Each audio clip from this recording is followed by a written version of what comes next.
ಬೆಂಗಳೂರಿನ ರಸ್ತೆಗಳು ಈ ಮಾನಗೆಟ್ಟ ಕಾಂಗ್ರೆಸ್ ಸರ್ಕಾರ ಇವತ್ತು ಇಟ್ಟಿದೆ ವೀಕ್ಷಕರೇ. ಇವತ್ತು ನೀವು ಟನಲ್ ಆದರೂ ಮಾಡಿ, ದೊಡ್ಡ ದೊಡ್ಡ ಬಾವಿಗಳಾದರೂ ತೋಡಿ, ಆದರೆ ನಮಗಿವಾಗ ನಡೆದಾಡೋದಕ್ಕೆ ಒಳ್ಳೆ ರಸ್ತೆ ಇಲ್ಲ. ಏನು ರಸ್ತೆಗಳಿದೆ ಅದನ್ನು ಸರಿ ಮಾಡಿಕೊಡಿ.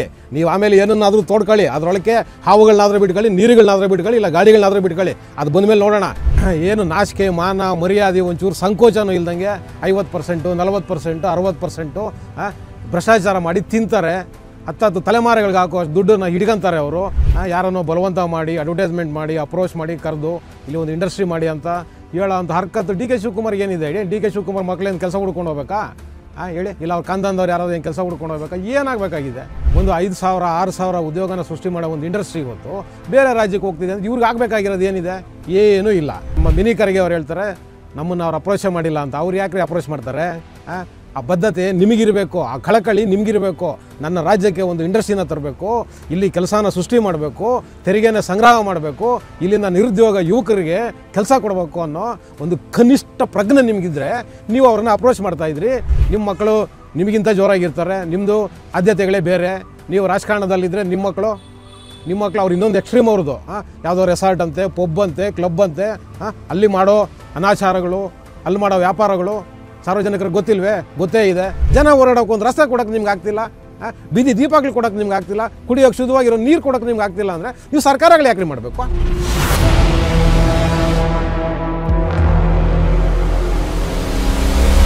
ಟಿವಿ ವಿಕ್ರಮದ ಪ್ರೀತಿಯ ನೋಡುಗರಿಗೆ ಟ್ಯಾಕ್ಸಿವಾಲ ಕಾರ್ಯಕ್ರಮಕ್ಕೆ ಸ್ವಾಗತ. ನಾನು ನಿಮ್ಮ ನರಸಿಂಹಮೂರ್ತಿ. ವೀಕ್ಷಕರೇ, ನಮಗೆಲ್ಲ ಗೊತ್ತಿರೋ ಹಾಗೆ ಇವತ್ತು ದೊಡ್ಡ ದೊಡ್ಡ ಉದ್ಯಮಿಗಳು ಏನು ಬೆಂಗಳೂರಿಗೆ ಹೂಡಿಕೆ ಮಾಡೋಕ್ಕೆ ಬರ್ತಿದ್ರಲ್ಲ, ಅವರೆಲ್ಲ ಇವತ್ತು ಅಕ್ಕಪಕ್ಕದ ರಾಜ್ಯಗಳಿಗೆ ಹೋಗ್ತಿದ್ದಾರೆ. ಅದಕ್ಕೊಂದು ದೊಡ್ಡ ಉದಾಹರಣೆ ಅಂದರೆ ಇವತ್ತು ಗೂಗಲ್ಲು ಒಂದು ದೊಡ್ಡ IT ಕಂಪನಿ. ಅದು ಹೌದು, ದೊಡ್ಡ ಇನ್ವೆಸ್ಟ್ಮೆಂಟ್ ಮಾಡುವಂಥ ಒಂದು ಸಾಮರ್ಥ್ಯ ಇರುವಂಥ ಒಂದು ಅಮೇರಿಕನ್ ಕಂಪನಿ ಇವತ್ತು ಪಕ್ಕದ ಆಂಧ್ರ ಪ್ರದೇಶಕ್ಕೆ ಹೊರಟೋಯ್ತು. ಇದರ ಸಾಧಕ ಬಾಧಕಗಳನ್ನ ರಾಜ್ಯ ಸರ್ಕಾರಕ್ಕೆ ಜನ ಪ್ರಶ್ನೆ ಮಾಡ್ತಿದ್ದಾರೆ. ರಾಜ್ಯ ಸರ್ಕಾರದವರು ಮನಸ್ಸಿಗೆ ಬಂದಾಗ ಉತ್ತರಗಳು ಕೊಡ್ತಿದ್ದಾರೆ. ಒಂದು ಕಡೆ ನಮ್ಮ ಸರ್ವಜ್ಞ ಪ್ರಿಯಾಂಕಾ ಖರ್ಗೆ ಅವರು IT ಮಿನಿಸ್ಟ್ರು, ಅವ್ರು ಹೇಳ್ತಾರೆ ನಮ್ಮನ್ನು ಅವ್ರು ಅಪ್ರೋಚೇ ಮಾಡಿಲ್ಲ, ನಾವೇನು ಮಾಡಲಿ, ಈ ಲೆಕ್ಕದಲ್ಲಿ ಮಾತಾಡ್ತಾರೆ. ಇನ್ನು ನಮ್ಮ ಡಿ ಕೆ ಶಿವಕುಮಾರ್ ಸಾಹೇಬರು, ಕರ್ನಾಟಕ ರಾಜ್ಯದ ಉಪಮುಖ್ಯಮಂತ್ರಿಗಳು, ಅವ್ರು ಹೇಳ್ತಾರೆ ನಾವು ಯಾರನ್ನೂ ಅಡ್ವರ್ಟೈಸ್ಮೆಂಟ್ ಮಾಡಿ, ಬಲವಂತ ಮಾಡಿ ಕರೆಯೋದಿಲ್ಲ ಅಂತ. ಸರಿನೇ ಇದೆ ಅವ್ರು ಹೇಳ್ತಿರೋದು, ಅಡ್ವರ್ಟೈಸ್ಮೆಂಟ್ ಮಾಡಿ, ಬಲವಂತ ಮಾಡಿ ಅವ್ರೇನು ಕರಿತಿಲ್ಲ. ಆದರೆ ಡಿ ಕೆ ಶಿವಕುಮಾರ್ ಏನಾಗಬೇಕಾಗಿದೆ? ಯಾರನ್ನೋ ಬಲವಂತ ಮಾಡಿ, ಅಡ್ವರ್ಟೈಸ್ಮೆಂಟ್ ಮಾಡಿ, ಅಪ್ರೋಚ್ ಮಾಡಿ, ಕರೆದು ಇಲ್ಲಿ ಒಂದು ಇಂಡಸ್ಟ್ರಿ ಮಾಡಿ ಅಂತ ಹೇಳೋ ಅಂತ ಹರ್ಕತ್ತು ಡಿ ಕೆ ಶಿವಕುಮಾರ್ಗೆ ಏನಿದೆ ಹೇಳಿ? ಡಿ ಕೆ ಶಿವಕುಮಾರ್ ಮಕ್ಕಳೇನು ಕೆಲಸ ಹುಡ್ಕೊಂಡು ಹೋಗ್ಬೇಕಾ ಹೇಳಿ? ಇಲ್ಲ ಅವ್ರು ಕಂದಂದವ್ರು ಯಾರಾದ್ರು ಏನು ಕೆಲಸ ಹುಡ್ಕೊಂಡು ಹೋಗ್ಬೇಕಾ? ಏನಾಗಬೇಕಾಗಿದೆ? ಅಥವಾ ಪ್ರಿಯಾಂಕಾ ಖರ್ಗೆ ಏನಾಗಬೇಕಾಗಿದೆ ಅವ್ರುಗಳಿಗೆಲ್ಲ? ಒಂದು 5,000 6,000 ಉದ್ಯೋಗನ ಸೃಷ್ಟಿ ಮಾಡೋ ಒಂದು ಇಂಡಸ್ಟ್ರಿ ಇವತ್ತು ಬೇರೆ ರಾಜ್ಯಕ್ಕೆ ಹೋಗ್ತಿದೆ ಅಂತ ಇವ್ರಿಗೆ ಆಗಬೇಕಾಗಿರೋದು ಏನಿದೆ? ಏನೂ ಇಲ್ಲ. ಇದರಲ್ಲಿ ನಷ್ಟ ಆಗೋದು ಯಾರಿಗೆ? ನಮ್ಮಂಥ ಬಡ ಮಕ್ಕಳಿಗೆ. ಕೂಲಿ ನಾಲಿ ಮಾಡಿ ನಾವು ಲಕ್ಷಾಂತರ ರೂಪಾಯಿ ಖರ್ಚು ಮಾಡಿ ಮಕ್ಕಳನ್ನ ಓದಿಸಿ ಇಂಜಿನಿಯರಿಂಗ್ ಮಾಡಿಸಿರ್ತೀವಿ, ಡಿಗ್ರಿಗಳು ಮಾಡಿಸಿರ್ತೀವಿ. ನಮ್ಮಂಥವ್ರು ನಾವು ಹಲವತ್ಕೋಬೇಕು. ಒಂದು ಒಳ್ಳೆ ಉದ್ಯೋಗನ ಸೃಷ್ಟಿ ಮಾಡೋಂಥ ಒಂದು ಕಂಪನಿ ಪಕ್ಕದ ರಾಜ್ಯಕ್ಕೆ ಹೋಯ್ತಲ್ಲಪ್ಪ ಅಂತ ನಮ್ಮ ಹೊಟ್ಟೆಗೆ ನಾವು ಬೆಂಕಿ ಹಾಕೋಬೇಕು. ಇವ್ರುಗಳಿಗೆ ಏನಾಗಬೇಕಾಗಿದೆ ಅಲ್ವಾ ವೀಕ್ಷಕರೇ?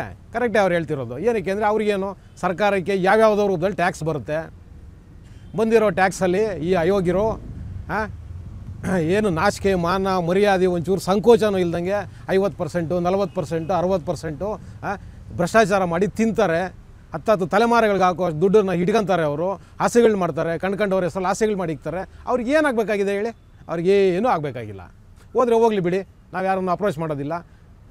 ಖರ್ಗೆ ಅವರು, ನಮ್ಮ ಮಿನಿ ಖರ್ಗೆ ಅವ್ರು ಹೇಳ್ತಾರೆ ನಮ್ಮನ್ನು ಅವ್ರು ಅಪ್ರೋಚೇ ಮಾಡಿಲ್ಲ ಅಂತ. ಅವ್ರು ಯಾಕ್ರಿ ಅಪ್ರೋಚ್ ಮಾಡ್ತಾರೆ? ಆ ಬದ್ಧತೆ ನಿಮಗಿರಬೇಕು, ಆ ಕಳಕಳಿ ನಿಮಗಿರಬೇಕು. ನನ್ನ ರಾಜ್ಯಕ್ಕೆ ಒಂದು ಇಂಡಸ್ಟ್ರಿನ ತರಬೇಕು, ಇಲ್ಲಿ ಕೆಲಸನ ಸೃಷ್ಟಿ ಮಾಡಬೇಕು, ತೆರಿಗೆನ ಸಂಗ್ರಹ ಮಾಡಬೇಕು, ಇಲ್ಲಿನ ನಿರುದ್ಯೋಗ ಯುವಕರಿಗೆ ಕೆಲಸ ಕೊಡಬೇಕು ಅನ್ನೋ ಒಂದು ಕನಿಷ್ಠ ಪ್ರಜ್ಞೆ ನಿಮಗಿದ್ರೆ ನೀವು ಅವ್ರನ್ನ ಅಪ್ರೋಚ್ ಮಾಡ್ತಾಯಿದ್ರಿ. ಅವ್ರಿಗೆ ಕೇಳಿದ್ದನ್ನು ಕೊಡ್ತೀವಿ ಬನ್ನಿ ಅಂತಿದ್ರಿ. ಅವ್ರಿಗೆ ಕೇಳಿದ ಇನ್ಫ್ರಾಸ್ಟ್ರಕ್ಚರ್ನ ಕೊಟ್ಟು ಅವ್ರು ಇಂಡಸ್ಟ್ರಿ ಮಾಡೋದಕ್ಕೆ ಒಂದು ಅವಕಾಶನ ಮಾಡ್ತಿದ್ರಿ. ನಿಮಗೆ ಬೇಕಿಲ್ಲ. ನಾನು ಆಗಲೇ ಹೇಳ್ದಂಗೆ ನಿಮ್ಗೆ ಏನಕ್ಕೆ ಬೇಕು ಹೇಳಿ? ಏನು ನಿಮ್ಮ ಮಕ್ಕಳಿಗೇನು ಕೆಲಸ ಹುಡ್ಕೋ ಅಗತ್ಯ ಇಲ್ಲ? ನಿಮ್ಮ ಮಕ್ಕಳು ನಿಮಗಿಂತ ಜೋರಾಗಿರ್ತಾರೆ, ನಿಮ್ಮದು ಆದ್ಯತೆಗಳೇ ಬೇರೆ. ನೀವು ರಾಜಕಾರಣದಲ್ಲಿದ್ದರೆ ನಿಮ್ಮ ಮಕ್ಕಳು ಅವ್ರು ಇನ್ನೊಂದು ಎಕ್ಸ್ಟ್ರೀಮ್ ಅವ್ರದ್ದು. ಯಾವುದೋ ರೆಸಾರ್ಟ್ ಅಂತೆ, ಪಬ್ ಅಂತೆ, ಕ್ಲಬ್ ಅಂತೆ, ಅಲ್ಲಿ ಮಾಡೋ ಅನಾಚಾರಗಳು, ಅಲ್ಲಿ ಮಾಡೋ ವ್ಯಾಪಾರಗಳು ಸಾರ್ವಜನಿಕರಿಗೆ ಗೊತ್ತಿಲ್ವೇ? ಗೊತ್ತೇ ಇದೆ. ನಿಮಗಿಂತ ಚೆನ್ನಾಗಿ ದುಡ್ಡು ಮಾಡೋ ಅಂತ ದಾರಿಗಳನ್ನ ಅವ್ರು ಹುಡ್ಕೊಂಡು ಬಿಟ್ಟಿದ್ದಾರೆ. ಈಗ ನಿಮ್ಗೇನು ಬೇಕಿಲ್ಲ. ಆ ಕಾರಣಕ್ಕೋಸ್ಕರ ನೀವು ಇವತ್ತು ಹೋಯ್ತು ಅಂತ ಹೇಳ್ತಿದ್ದೀರಿ. ಇನ್ನೊಂದು ಕಡೆ ನಮ್ಮ ಬಯೋಕಾನು ಮುಖ್ಯಸ್ಥರು ಹೇಳ್ತಿದ್ದಾರೆ, ರಸ್ತೆಗಳು ಕೆಟ್ಟೋಗಿದೆ ಅಂದರೆ ನೀವು ಅವರಿಗೆ ಧಮಕಿ ಹಾಕೋ ರೀತಿಯಲ್ಲಿ ಮಾತಾಡ್ತಿದ್ದೀರಿ. ಇವತ್ತು ಸರ್ಕಾರ ನಡೆಸೋರು ನೀವು ಧಮಕಿ ಹಾಕೋ ರೀತಿಯಲ್ಲೇ ಮಾತಾಡ್ತಿದ್ದೀರಿ ಶಿವಕುಮಾರ್ ಅವರೇ ನೀವು. ಹೌದು, 25 ವರ್ಷದಿಂದ ಏನು ಮಾಡ್ತಿದ್ರಿ ನೀವು? ಹಂಗಾದ್ರೆ 25 ವರ್ಷದಿಂದ ಭಯಪಡಬೇಕಾಗಿತ್ತು ನಿಮ್ಮ ಹತ್ರ ಅವರು? ಏನು ಮಾತಾಡ್ತಿದ್ದೀರಿ ರೀ? ಸಾವಿರಾರು ಲಕ್ಷಾಂತರ ಜನಕ್ಕೆ ಉದ್ಯೋಗ ಕೊಟ್ಟಿದ್ದೀರಿ ಆ ಸಂಸ್ಥೆ. ಅಟ್ಲೀಸ್ಟ್ ಆ ಸಂಸ್ಥೆಗಾದರೂ ಒಂದು ಗೌರವ ಕೊಡಿ. ನೀವು ಇಲ್ಲಿನ ಋಣ ತೀರಿಸಬೇಕಾಗಿದೆ, ನಿಮಗೆ ಇಲ್ಲಿ ಆಶ್ರಯ ಕೊಟ್ಟಿದೆ, ಹಂಗೆಲ್ಲ ಮಾತಾಡಬಾರ್ದು. ಹಂಗೆಲ್ಲ ಮಾತಾಡಬಾರ್ದು ಅಂದರೆ ನೀವು ಮಾಡಿದ್ದೆಲ್ಲ ಸಹಿಸ್ಕೋಬೇಕು ಅಂತನಾ? ಏನು ನೀವು ನಿಮ್ಮ ಗಾಂಧಿ ಕುಟುಂಬಕ್ಕೆ ಋಣ ತೀರಿಸ್ತಿರಲ್ಲ ಹಂಗೆ ಅನ್ಕೊಂಡಿದ್ದೀರಾ? ಇದು ಅಂತ ಹರ್ಕತ್ ಅವ್ರು ಏನ್ರಿ ಇದೆ? ದುಡ್ಡು ಹಾಕಿದ್ದಾರೆ, ವ್ಯಾಪಾರ ಮಾಡ್ತಿದ್ದಾರೆ. ನೀವು ಸವಲತ್ತುಗಳು ಕೊಟ್ಟಿಲ್ಲ ಅಂದರೆ ಪಕ್ಕದ ರಾಜ್ಯಕ್ಕೆ ಹೋಗ್ತಾರೆ.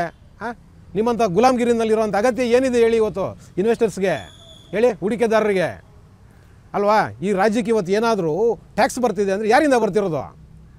ಹೂಡಿಕೆದಾರರಿಂದ ಕಣ್ರಿ. ನೀವು ಅವ್ರನ್ನ ಹೇಗೆ ನಡೆಸ್ಕೊತಿದ್ದೀರಿ ಇವತ್ತು?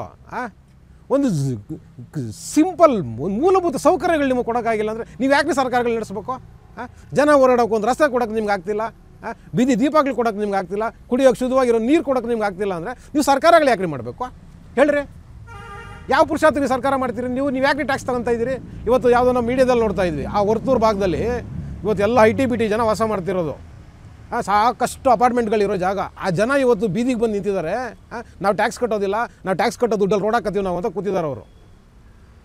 ಒಂದು ಕನಿಷ್ಠವಾದ ಒಂದು ಸೌಲಭ್ಯನ ಇವತ್ತು ಸಾರ್ವಜನಿಕರಿಗೆ ಕೊಡೋಕ್ಕಾಗ್ತಾ ಇಲ್ಲ ಅಂದರೆ ನೀವು ನಿಜವಾಗ್ಲೂ ಸರ್ಕಾರ ಮಾಡೋದು ವೇಸ್ಟು.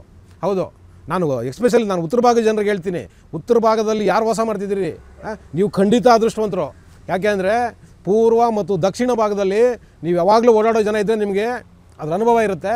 ಪೂರ್ವ ಮತ್ತು ದಕ್ಷಿಣದ ಭಾಗದಲ್ಲಿ ನೀವೇನಾದರೂ ನೋಡ್ಬಿಟ್ರೆ ಅಂದರೆ ರಸ್ತೆಗಳಲ್ಲಿ ಗುಂಡಿಗಳೆಲ್ಲ ಬಿದ್ದಿರೋದು ಬಾವಿಗಳಾಗಿದ್ದಾವೆ. ನಿಜವಾಗ್ಲೂ ಬಾವಿಗಳಾಗಿದೆ. ಯಾಕೆಂದರೆ ನಾವು ಪ್ರತಿದಿನ ಸಿಟಿ ನೋಡೋ ಜನ, ನಾವು ಪ್ರತಿದಿನ ಬೆಂಗಳೂರನ್ನ ಸುತ್ತೀವಿ, ನಮಗೆ ಗೊತ್ತಿದೆ ಎಲ್ಲೆಲ್ಲಿ ರಸ್ತೆಗಳು ಏನೇನಾಗಿದೆ ಅಂತ. ಅಟ್ಲೀಸ್ಟ್ ಪೂರ್ವದಲ್ಲಿರೋ ಜನ ಒಂಚೂರು ಅದೃಷ್ಟವಂತರು ಅಂತ ಹೇಳಬೇಕು ಸರ್ಕಾರದಲ್ಲಿ. ಆದರೆ ಇವತ್ತು ದಕ್ಷಿಣ ಮತ್ತು ಪೂರ್ವ ಭಾಗದಲ್ಲಿ ನಿಜವಾಗಲೂ ಯಾವುದೇ ರಸ್ತೆಗೆ ಹೋಗಿ ನೀವು ನಾನು ಅವನ್ನ ಗುಂಡಿಗಳು ಅಂತ ಹೇಳೋದೇ ಇಲ್ಲ. ಹೌದು, ಗುಂಡಿಗಳಲ್ಲವೇ ಅಲ್ಲ, ಅವು ಸೇದೋ ಬಾವಿಗಳಾಗ್ಬಿಟ್ಟಿದೆ. ಇವತ್ತು ಒಂದು ಸಣ್ಣ ಮಳೆ ಬಂದರೆ ನೀರು ತುಂಬಿಕೊಳ್ಳುತ್ತೆ, ಆ ನೀರು ಖಾಲಿ ಆಗೋದಕ್ಕೆ ಒಂದು ವಾರ ಆಗುತ್ತೆ. ಹೌದು ವೀಕ್ಷಕರೇ, ಒಂದು ವಾರ ಆಗುತ್ತೆ. ಆ ನೀರು ಖಾಲಿ ಆದಮೇಲೆ ಅದ್ರ ಪರಿಸ್ಥಿತಿ ಏನು ಗೊತ್ತಾ? ಮಣ್ಣು ತುಂಬಿಕೊಳ್ಳುತ್ತೆ, ಧೂಳು. ಒಂದು BMTC ಬಸ್ ಏನಾದರೂ ಹೋಯ್ತು ಅಂದರೆ ಹಿಂದೆ ಬರೋ ಯಾವ ಗಾಡಿನೂ ಕಾಣಿಸಲ್ಲ. ಹೆಂಗೆ ಎಲ್ಲಾದರೂ ನಾವು ಈ ಕಸ ಬೆಂಕಿ ಹಾಕಿದ್ರೆ ಹೆಂಗೆ ಹೊಗೆ ತುಂಬಿಕೊಳ್ಳುತ್ತಲ್ಲ, ಆ ರೀತಿ ಧೂಳು ತುಂಬಿಕೊಳ್ಳುತ್ತೆ. ಆ ಮಟ್ಟದಲ್ಲಿ ಇವತ್ತು ಬೆಂಗಳೂರಿನ ರಸ್ತೆಗಳು ಈ ಮಾನಗೆಟ್ಟ ಕಾಂಗ್ರೆಸ್ ಸರ್ಕಾರ ಇವತ್ತು ಇಟ್ಟಿದೆ ವೀಕ್ಷಕರೇ. ಇವತ್ತು ಹೌದು, ಈ ಬೆಂಗಳೂರಿನ ಉಸ್ತುವಾರಿಗಳು ದೊಡ್ಡ ಮಹಾನಾಯಕ ಅಂತ ಹೇಳ್ಕೊಳ್ತಾರೆ. ಸಣ್ಣ ಸಣ್ಣ ಗುಂಡಿಗಳು ಮುಚ್ತಾ ಇಲ್ಲ ವೀಕ್ಷಕರೇ. ಇವತ್ತು ದೊಡ್ಡ ಗುಂಡಿಗಳು ಹೋಗಲಿ, ಅಟ್ಲೀಸ್ಟ್ ಸಣ್ಣ ಗುಂಡಿಗಳು ಮುಚ್ತಾ ಇಲ್ಲ. ಇಂಥ ಒಂದು ಪರಿಸ್ಥಿತಿನೇ ಇವತ್ತು ಬೆಂಗಳೂರಿಗೆ ತೊಗೊಂಡು ಬಂದಿದ್ದಾರೆ. ಉದ್ಯಮಿಗಳು ಆಚೆ ಹೋಗ್ತಾರೆ ಅಂದರೆ ಹೋಗಲಿ ಬಿಡಿ ಅಂತಾರೆ. ನಾವು ಕರೆದೇ ಇಲ್ಲ ಅವ್ರನ್ನ, ನಮ್ಮನ್ನು ಮಾತಾಡ್ಸೇ ಇಲ್ಲ ಅವರು, ನಾವು ಅಪ್ರೋಚೇ ಮಾಡಿಲ್ಲ ಅನ್ನೋ ಲೆಕ್ಕದಲ್ಲಿ ಇವತ್ತು ಈ ಅಯೋಗ್ಯರು ಮಂತ್ರಿಗಳು ಇವತ್ತು ಮಾತಾಡ್ತಾರೆ. IT-BT ಮಂತ್ರಿ ನನ್ನನ್ನು ಅವ್ರಿಗೆ ಏನು ಕೇಳಲೇ ಇಲ್ಲ ಅಂತ. ನೀನು ಯಾವ ದೊಡ್ಡ ಮನುಷ್ಯ ಅಂತ ಕೇಳ್ತಾರೆ ಅವರು? ಕೋಟ್ಯಾಂತರ ರೂಪಾಯಿ ಬಂಡವಾಳ ಹಾಕೋರು ಅವರು ನಿಮ್ಮ ಹತ್ರಕ್ಕೆ ಯಾಕೆ ಬರ್ತಾರೆ? ನೀವು ಹೋಗ್ಬೇಕು ಅವ್ರ ಹತ್ರಕ್ಕೆ, ಬನ್ನಿ ನಾವು ನಿಮ್ಮ ಸವಲತ್ತುಗಳು ಕೊಡ್ತೀವಿ ಅಂತ. ಅದನ್ನು ಬಿಟ್ಬಿಟ್ಟು ನಿಮ್ಮ ಹತ್ರಕ್ಕೆ ಬರ್ಬೇಕಂತೆ. ನಿಮ್ಮ ಹತ್ರಕ್ಕೆ ಬಂದರೆ ಗೊತ್ತಲ್ಲ ಡೀಲಿಂಗ್ ಶುರು ಮಾಡ್ತೀರ ನೀವು. ಈ ಕಾರಣಕ್ಕೆ ಅವ್ರು ನಿಮ್ಮ ಹತ್ರಕ್ಕೆ ಬರಲ್ಲ. ಇವತ್ತು ಅಕ್ಕಪಕ್ಕ ರಾಜ್ಯಗಳವ್ರು ಇವತ್ತು ಇನ್ವೆಸ್ಟರ್ಸ್ನ ಕರ್ಕೊಂಡು ಹೋಗ್ಬಿಟ್ಟು ಇವತ್ತು ಮೂಲಭೂತ ಸೌಕರ್ಯಗಳನ್ನ ಕೊಡ್ತಿದ್ದಾರೆ. ನೀವು ಇಂಡಸ್ಟ್ರಿ ಮಾಡಿ, ನಾವು ನಿಮ್ಮ ಜೊತೆ ನಿಲ್ತೀವಿ ಅಂತ ಹೇಳ್ತಾರೆ. ನೀವೇನ್ರಿ ಮಾಡ್ತಿದ್ದೀರಾ? ಬರೋಕ್ಕೆ ಇಷ್ಟ ಇರೋರು ಕೂಡ ಇವತ್ತು ಹೊರಗಡೆ ಹೋಗ್ತಿದ್ದಾರೆ. ಇಂಥ ಒಂದು ಪರಿಸ್ಥಿತಿನ ಇವತ್ತು ನೀವು ನಿರ್ಮಾಣ ಮಾಡಿ ಇಟ್ಟಿದ್ದೀರಲ್ಲ. ಕನಿಷ್ಠ ಮೂಲಭೂತ ಸೌಕರ್ಯಗಳು ನಿಮ್ಮ ಕೈಲಿ ಕೊಡೋಕ್ಕಾಗ್ದಿರಾ? ಇವತ್ತು ಏನು ಇಲ್ಲಿ ಇನ್ವೆಸ್ಟ್ ಮಾಡಿ ಇವತ್ತು ವ್ಯಾಪಾರ ಮಾಡ್ತಾಯಿರೋ ಉದ್ಯಮಿಗಳು ಹೇಳ್ತಿದ್ದಾರೆ, ಇವತ್ತು ನಮ್ಮ ಎಂಪ್ಲಾಯೀಸು ಕರೆಕ್ಟ್ ಟೈಮಿಗೆ ಕೆಲ್ಸಕ್ಕೆ ಬರೋಕ್ಕಾಗ್ತಾ ಇಲ್ಲ. ಕರೆಕ್ಟೇ, ಅವ್ರು ಹೇಳ್ತಿದ್ದೆ, ಸುಳ್ಳೇನಿಲ್ಲ. ನೀವು ಯಾವುದೇ ಕೆಲಸ ಮಾಡೋ ಒಬ್ಬ ಎಂಪ್ಲಾಯ್ನ ಕೇಳಿ, 8 ಗಂಟೆ ಕೆಲಸ ಮಾಡೋದಿದ್ರೆ 4 ಗಂಟೆ ಟ್ರಾವೆಲಿಂಗ್ ಇದೆ ಬೆಂಗಳೂರಲ್ಲಿ. ಹೌದು ವೀಕ್ಷಕರೇ, 4 ಗಂಟೆ, 8 ಗಂಟೆ ಕೆಲಸ, 4 ಗಂಟೆ ಓಡಾಡೋದು, ಒಟ್ಟು 12 ಗಂಟೆ ಇವತ್ತು ರಸ್ತೆನಲ್ಲಿ ಬೀಳ್ತಿದ್ದಾರೆ ಜನ. ಯಾರು ಇದರ ಹೊಣೆ ನೇರವಾಗಿ ಸರ್ಕಾರನೇ ವಹಿಸಬೇಕು. ಹೌದು, ಸರ್ಕಾರನೇ ವಹಿಸಬೇಕು. ಒಂದೊಂದು ಕಿಲೋಮೀಟ್ರ್ ಇವತ್ತು ರಸ್ತೆಯಲ್ಲಿ ಗಾಡಿಗಳು ಪಾಸ್ ಆಗೋದಕ್ಕೆ 20 ರಿಂದ 30 ನಿಮಿಷ ತೊಗೊಳ್ತಾ ಇದೆ. ನಾನು ಮೊನ್ನೆ DK ಶಿವಕುಮಾರ್ ಉಪಮುಖ್ಯಮಂತ್ರಿಗಳಿಗೆ ಒಂದು ಪ್ರಶ್ನೆ ಇದೆ. ಮೊನ್ನೆ ಉಪಮುಖ್ಯಮಂತ್ರಿಗಳೇ, ನೀವು ದಯವಿಟ್ಟು ಉತ್ತರ ಕೊಡಿ. ನಿಮ್ಮ ಸರ್ಕಾರ ಬಂದು 2.5 ವರ್ಷ ಆಗಿದೆ. ಬೆಂಗಳೂರಿಗೆ ನೀವು ಮಾಡಿರೋ ಕೊಡುಗೆ ಏನು ಹೇಳಿ? ನಿಮ್ಮ ಕೊಡುಗೆ ಏನು ಬೆಂಗಳೂರಿಗೆ ಹೇಳಿ? ನೀವು ಬಂದು 2.5 ವರ್ಷ ಆಯ್ತು. ಈಗ ಎಷ್ಟು ರಸ್ತೆಗಳನ್ನ ಹಾಕಿದ್ದೀರಿ, ಎಷ್ಟು ಸೇತುವೆಗಳನ್ನ ಕಟ್ಟಿದ್ದೀರಿ? ಇಲ್ಲಿನ ಟ್ರಾಫಿಕ್ನ ಕಂಟ್ರೋಲ್ ಮಾಡೋದಕ್ಕೆ ನಿಮ್ಮ ಕೊಡುಗೆ ಏನು ಹೇಳಿ? 2.5 ವರ್ಷದಲ್ಲಿ ನಿಮ್ಮ ಸರ್ಕಾರ ಬಂದ ಮೇಲೆ ನಮ್ಮ ಕಣ್ಣಿಗೆ ಏನೂ ಕಾಣ್ತಾ ಇಲ್ಲ. ಹೌದು, ನಮ್ಮ ಕಣ್ಣಿಗೆ ಏನೂ ಕಾಣ್ತಾ ಇಲ್ಲ. ಯಾವ ರಸ್ತೆಯಲ್ಲೂ ನೀವು ಗುಂಡಿ ಮುಚ್ಚಿಲ್ಲ, ಯಾವ ರಸ್ತೆನೂ ಹೊಸ್ದಾಗ ಹಾಕಿಲ್ಲ ನೀವು. ಹಿಂದೆ ಏನು BJP ಸರ್ಕಾರ ಇದ್ದಾಗ ಏನು ರಸ್ತೆಗಳು ಹಾಕಿತ್ತೋ ಅವ್ರು ಆ ರಸ್ತೆಗಳು ಇವತ್ತೆಲ್ಲ ಕಿತ್ತೋಗಿ ಗುಂಡಿಗಳಾಗಿದೆ ಅಷ್ಟೇ. ನೀವು ಇನ್ನೂ ಆ ಗುಂಡಿ ಮುಚ್ಚೋ ಕೆಲಸನೂ ಕೂಡ ಮಾಡ್ತಾಯಿಲ್ಲ. ಹಂಗಿದ್ರೆ ನೀವು ಯಾಕೆ ಸರ್ಕಾರ ಮಾಡ್ತಾಯಿದ್ದೀರಿ? ನಮ್ಮ ತೆರಿಗೆ ದುಡ್ಡನ್ನ ಏನು ಮಾಡ್ತಾಯಿದ್ದೀರಿ ನೀವು? ದಯವಿಟ್ಟು ನೀವು ಜನರಿಗೆ ಉತ್ತರ ಕೊಡಬೇಕು. ನಿಮ್ಮ ಕೈಯಲ್ಲಿ ಜನರಿಗೆ ಮೂಲಭೂತ ಸೌಕರ್ಯಗಳು ಕೊಡೋಕ್ಕಾಗಿಲ್ಲ ಅಂದರೆ ಖಂಡಿತವಾಗ್ಲೂ ಇದು ಅವಮಾನ. ನೀವು ಸರ್ಕಾರ ನಡೆಸೋಕ್ಕೆ ಅಯೋಗ್ಯರು ಅಂತ. ಹೌದು, ಅನ್ಫಿಟ್ ನೀವು. ಕನಿಷ್ಠ ಮೂಲಭೂತ ಸೌಕರ್ಯಗಳು ನೀವು ಕೊಡೋಕ್ಕಾಗಿಲ್ಲ ಅಂದಮೇಲೆ ನೀವು ಸರ್ಕಾರ ನಡೆಸಬಾರ್ದು. ಹೌದು, ಯಾಕೆಂದರೆ ನೀವು ಯಾರನ್ನು ಕೂಡ ನಿಮ್ಮ ದುಡ್ಡುಗಳಲ್ಲಿ ಏನೂ ಮಾಡ್ತಿಲ್ಲ. ಇಲ್ಲಿ ನೀವೇನೇ ಕೊಡೋದಿದ್ರು ಏನೇ ತೊಗೊಳ್ಳೋದಿದ್ರು ನಮ್ಮದೇ ಅದು. ಹೌದು, ನಮ್ಮದೇ ಅದು. ನಾನೊಬ್ಬ ಸಾರ್ವಜನಿಕನಾಗಿ ನನ್ನದೊಂದು ಸಣ್ಣ ಅಪೇಕ್ಷೆ ಇರುತ್ತೆ ರೀ. ನಾನು ಓಡಾಡೋ ರಸ್ತೆ ನೀಟಾಗಿರಬೇಕು. ಹೌದು, ನಾನು ಓಡಾಡೋದ ರಸ್ತೆ ಗುಂಡಿ ಇರಬಾರ್ದು, ಟಾರಾಗಿರಬೇಕು, ಚೆನ್ನಾಗಿರಬೇಕು, ನನ್ನ ಮನೆಗೆ ಸೇಫಾಗಿ ಹೋಗಬೇಕು ಅನ್ನೋದು ನನ್ನ ಅಭಿಲಾಷೆ ಆಗಿರುತ್ತೆ. ನನ್ನ ಮನೆ ಮುಂದೆ ಒಂದು ಬೀದಿ ದೀಪ ಬೇಕು ಅನ್ನೋದು ನನ್ನ ಅಭಿಲಾಷೆ ಆಗಿರುತ್ತೆ. ನನ್ನ ಮನೆಗೆ ಪ್ರತಿದಿನ ಶುದ್ಧವಾದ ಕುಡಿಯೋ ನೀರು ಬರಬೇಕು ಅನ್ನೋದು ನನ್ನ ಅಪೇಕ್ಷೆ ಆಗಿರುತ್ತೆ. ಅದನ್ನು ನೀವು ಕೊಡೋಕ್ಕಾಗಿಲ್ಲ ಅಂದಮೇಲೆ ನಾನು ಯಾಕೆ ಟ್ಯಾಕ್ಸ್ ಕಟ್ಟಲಿ ನಿಮಗೆ ಹೇಳ್ರಿ? ಯಾಕೆ ಕಟ್ಟಬೇಕು ಹೇಳಿ? ಇವತ್ತು ಅದೇ ಬೆಂಗಳೂರಲ್ಲಿ ಕೂಗಾಗ್ತಿರೋದು. ಹೌದು, ಇವತ್ತು ಯಾರೆಲ್ಲ ಬೆಂಗಳೂರಲ್ಲಿ ಹೆಚ್ಚಿಗೆ ಟ್ಯಾಕ್ಸ್ನ ಕಟ್ತಿದ್ದಾರೆ ಆ ಜನ ಇವತ್ತು ವಾಯ್ಸ್ ರೈಸ್ ಮಾಡೋಕ್ಕೆ ಶುರು ಮಾಡಿದ್ದಾರೆ. ಒಳ್ಳೆ ಬೆಳವಣಿಗೆ ಇದು. ಹೌದು, ಯಾಕೆಂದರೆ ಇವತ್ತು ಏನು ಈ ರಾಜಕಾರಣಿಗಳಿದ್ರಲ್ಲ, ಈ ಭ್ರಷ್ಟರು, ಈ ಅಯೋಗ್ಯರು, ಈ ಅಪ್ರಯೋಜಕರು, ಏನಕ್ಕೆ ಇವರು ಈ ಮಟ್ಟದಲ್ಲಿ ಇವತ್ತು ಮೆರಿತಿದ್ದಾರೆ ಅಂದರೆ ಜನರ ವಾಯ್ಸು ಸತ್ತೋಗ್ಬಿಟ್ಟಿತ್ತು ಇಷ್ಟು ದಿವಸ. ಹೌದು, ಯಾಕೆಂದರೆ ಜನರಿಗೆ ಟೈಮ್ ಇರಲ್ಲ. ಹೌದು, ಜನರಿಗೆ ಟೈಮ್ ಇಲ್ಲ. ಇವತ್ತು ಕೆಲಸ ಒತ್ತಡದಲ್ಲಿ ಜನ ಇದ್ದಾರೆ. ಇವ್ರು ಏನು ಮಾಡಿದ್ರು ಜನ ಕಣ್ಣು ಮುಚ್ಕೊಂಡು ನೋಡ್ಕೊಂಡು ಹೋಗ್ಬಿಡ್ತಾಯಿದ್ರು. ಆದರೆ ಅಂಥ ಪರಿಸ್ಥಿತಿ ಇವಾಗ ಆಗ್ತಾಯಿಲ್ಲ. ಜನ ಇವತ್ತು ಬೀದಿಗಿಳಿಯೋಕ್ಕೆ ಶುರು ಮಾಡಿದ್ದಾರೆ. ಶಿವಕುಮಾರ್ ಅವರೇ, ಎಚ್ಚೆತ್ಕೊಳ್ಳಿ. ಜನ ನಿಮ್ಮ ವಿರುದ್ಧ ಇವತ್ತು ಮಾತಾಡೋಕ್ಕೆ ಶುರು ಮಾಡಿದ್ದಾರೆ. ನಮ್ಮ ತೆರಿಗೆ ಇದೆಯಲ್ವಾ, ನಮ್ಮ ತೆರಿಗೆನ ನಮಗೆ ವಾಪಸ್ ಕೊಡಿ. ಹೌದು, ಜನ ಕೇಳ್ತಿದ್ದಾರೆ ಇವತ್ತು. ನೀವು ನೋಡಿದ್ದೀರಿ, ವಿಜಲ್ಸ್ ಬಂದಿದೆ ಟಿ ವಿಗಳಲ್ಲಿ. ಹೌದು, ಸ್ಯಾಟಲೈಟ್ ಮೀಡಿಯಾಗಳಲ್ಲಿ ವಿಜಲ್ಸ್ ಬಂದಿದೆ. ವರ್ತೂರು ಭಾಗದಲ್ಲಿ ಇವತ್ತು ಎಲ್ಲ ಟ್ಯಾಕ್ಸ್ ಪೇಯರ್ಸ್ ಏನಿದ್ದಾರೆ, ಅಪಾರ್ಟ್ಮೆಂಟ್ ಅಸೋಸಿಯೇಷನ್ ಹೇಳಿದ್ದಾರೆ, ಅವರೆಲ್ಲ ಇವತ್ತು ಹೊರಗಡೆ ಬಂದು ನಿಮ್ಗೆ ಆಲ್ರೆಡಿ ಒಂದು ಮನವಿನೂ ಕೊಟ್ಟಾಗಿದೆ. ನಾವು ಇನ್ನು ಮುಂದೆ ಟ್ಯಾಕ್ಸ್ನ ಕಟ್ಟಲ್ಲ, ನಮ್ಮ ಅಪಾರ್ಟ್ಮೆಂಟ್ನ ಮುಂದೆ ರಸ್ತೆ ನಾವೇ ಹಾಕ್ಕೊಳ್ತೀವಿ, ನಮ್ಮ ಓರಿಗಳನ್ನ ನಾವೇ ಕ್ಲೀನ್ ಮಾಡ್ಕೊತೀವಿ, ನಮ್ಮ ರಸ್ತೆಗಳು ನಾವೇ ಮಾಡ್ಕೊತೀವಿ, ನಮ್ಮ ಗುಂಡಿಗಳು ನಾವೇ ಮುಚ್ಕೋತೀವಿ ಅಂತ ಇವತ್ತು ಸಾರ್ವಜನಿಕರು ಹೇಳೋ ಮಟ್ಟಕ್ಕೆ ನೀವು ಇವತ್ತು ಈ ಬೆಂಗಳೂರನ್ನ ತಂದಿಕ್ಕಿದ್ದೀರಿ. ಎಸ್ಪೆಷಲಿ ಹೌದು, ಬೆಂಗಳೂರನ್ನ ತಂದಿಕ್ಕಿದ್ದೀರಿ. ಇವತ್ತು ಈ ರಾಜ್ಯಕ್ಕೆ ಏನು ವರಮಾನ ಬರ್ತಿದೆ ಅದರಲ್ಲಿ ಹೆಚ್ಚು ಕಮ್ಮಿ 50ರಿಂದ 55% ವರಮಾನ ಬರ್ತಿರೋದು ಈ ಬೆಂಗಳೂರು ನಗರದಿಂದ. ಇವತ್ತು ಈ ಬೆಂಗಳೂರು ನಗರನ ಈ ದೇಶದಲ್ಲಿ ಯಾವ ನಗರಗಳಿದೆಯೋ ಇಲ್ವಾ ಅಷ್ಟು ಕುಲಿಗಡೆ ಸಿಕ್ಕಿದ್ದೀರ. ಇವತ್ತು ನೀವು ಜನರ ಆಕ್ರೋಶ ಇವತ್ತು ಕಟ್ಟೆ ಹೊಡಿತಿದೆ.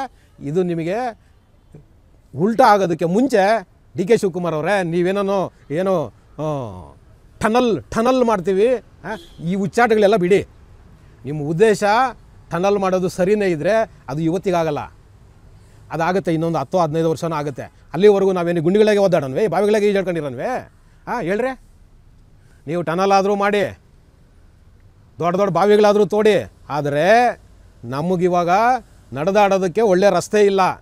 ಏನು ರಸ್ತೆಗಳಿದೆ ಅದನ್ನು ಸರಿ ಮಾಡಿಕೊಡಿ.